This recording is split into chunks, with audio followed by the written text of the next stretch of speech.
Ok, préparez-vous, c'est parti. La tâche principale est d'identifier des lettres Y ou Z parmi une série défilant à la vitesse de 10 lettres par seconde. En même temps, Agathe entendra des sons tantôt graves, tantôt aigus, qu'elle devra différencier au moyen d'un boîtier électronique. En plus de l'identification visuelle des lettres, s'ajoute donc une tâche de reconnaissance auditive. Ces images représentent ce qui se passe dans un cerveau moyen, soumis à la même expérience. On peut voir la zone auditive s'activer au moment de l'envoi du son.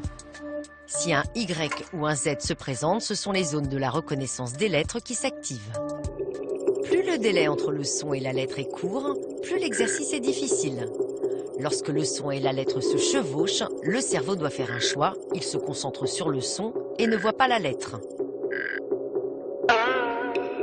Dans le cerveau, les zones de perception des lettres ne s'activent pas, alors que celles du son fonctionnent.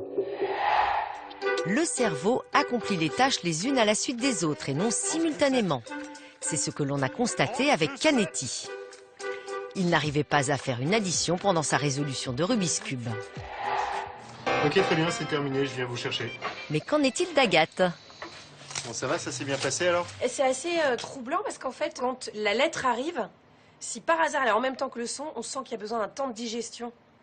J'ai eu l'impression qu'à chaque fois que j'étais plus rapide, c'était quand c'était décalé. Non, ça c'est pas votre cerveau. Avant de partir, Agathe souhaite poser d'autres questions aux neuroscientifiques. Puisqu'on s'intéresse aux idées reçues dans cette émission, il y a une idée reçue qui court. Il paraît quand même que les femmes ont une propension à pouvoir faire deux choses à la fois, là où les hommes ne l'ont pas. Non, concrètement, dans les données scientifiques, non. Il n'y a aucune donnée qui permette vraiment de montrer que les femmes ont plus d'aptitude à gérer plusieurs tâches en même temps. Est-ce que vous pensez que ça peut se travailler? Est-ce qu'on peut conditionner son cerveau? Si par exemple je fais le test que vous m'avez fait faire comme une sportive, est-ce qu'à un moment mon cerveau va être plus apte à digérer les informations simultanément?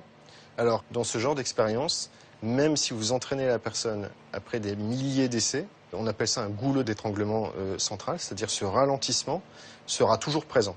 Masculin ou féminin, avec ou sans entraînement, le cerveau n'est donc pas capable de réaliser correctement deux tâches en même temps. Voyons maintenant avec Agathe et Vincent quelles peuvent être les conséquences sur notre quotidien. Nos cobayes se rendent sur un circuit automobile afin de tester leur temps de réaction dans différentes situations de conduite. Sympa d'avoir mis ma voiture ici. Ouais. Et non, c'est dans une voiture spécialement équipée que les expériences seront menées. Agathe sera la première à tester ses capacités de réaction en fonction des différentes situations en roulant à 50 km/h. C'est parti. Ah, c'est parti. J'ai peur, Jean-Christophe. Faut pas. Grâce à un appareil appelé frénographe, ces temps de réaction seront mesurés au centième de seconde près. Quand s'allume le témoin vert, ça correspond au moment où on prend l'initiative de s'arrêter. Puisqu'on va simplement imaginer que ce voyant vert, c'est un événement. Donc ça veut dire que dès que le voyant vert s'allume, je dois freiner. Voilà. Eh bien, Agathe, on peut y aller? C'est parti.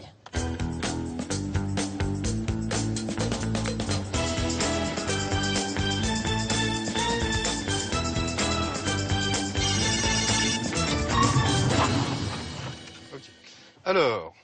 Alors, Jean-Christophe, est-ce que je suis quelqu'un de réactif? on a un temps de réaction d'un petit poil plus de 7 dixièmes. C'est très performant. Donc réflexe maximal, je suis à 0,7 secondes en temps de freinage, De réaction. de réaction. Voilà, Ça, tout à fait. si je suis concentrée, c'est ce que je fais. Exactement. Ça veut dire que si apparemment. on est en condition normale de conduite. D'accord. Alors maintenant, on va voir peut-être quand je suis un petit peu perturbée. Pour l'expérience, Jean-Christophe va introduire un élément perturbateur, l'utilisation du téléphone au volant, qui, rappelons-le, est interdite à juste titre, puisqu'elle est responsable d'un accident sur 10. Vincent, excuse-moi, j'ai failli avoir un accident, je te rappelle. Bisous, chérie. Bien, alors, qu'est-ce que ça nous dit? Apparemment, je peux téléphoner au volant, moi, sans aucun problème, On a contrairement quand même aux autres. un temps de réaction d'une seconde 0,5.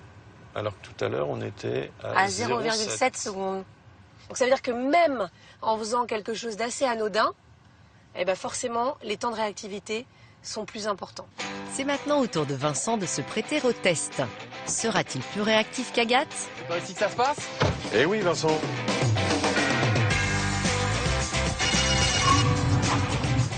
Très bien, Vincent. Temps de réaction 0,6 secondes. Vincent refait un tour de piste pour se préparer à la deuxième expérience. Sans qu'il s'y attende, Jean-Christophe rallume le voyant vert alors qu'il est en train de lui parler. Tu vois, j'essaie de rester concentré en même temps. Oui, non, mais c'est pas une raison, parce que moi, j'aimerais bien qu'on me regarde droit dans les yeux. Bien, alors, est-ce que ça a changé quelque chose? Ça a changé quand même. En temps de réaction, je suis à 0,88 secondes. Voilà.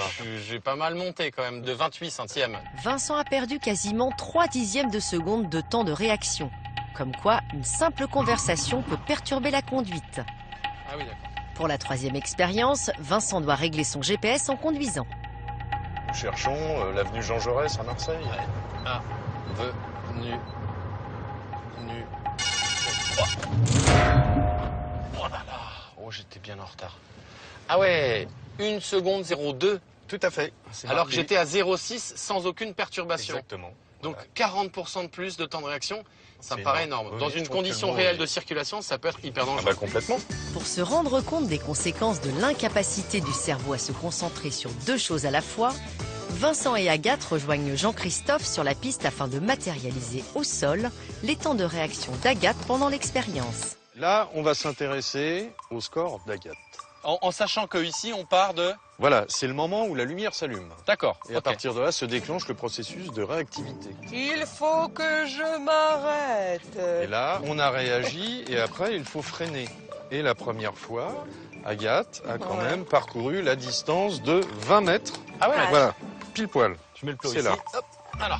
Donc ça veut dire que quand j'étais très concentrée, il m'a fallu 20 mètres pour m'arrêter. Tout à fait. Si on compte le temps de réaction après la lumière verte qui était là-bas et le temps de freinage. Tout à fait. Ça me paraît déjà beaucoup, rien que concentré. C'est pire évidemment quand je l'étais. Alors maintenant, effectivement, puisque la seconde fois, avec l'usage du téléphone, on 25 a eu un mètres. temps de réaction plus long.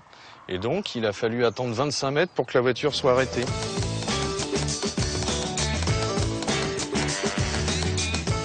Et moi, ce qui m'impressionne, Largement. c'est la distance entre le moment Ouais. où on est censé apercevoir l'obstacle et le moment où on freine. C'est quand même... Alors que quand on est dans la voiture, on a l'impression que c'est instantané. Exactement. Ouais, c'est On a ça. presque le sentiment On a de l'impression s'arrêter qu'on sur 2 s'arrête mètres. sur Tout à 2 fait. mètres, 3 mètres en fait.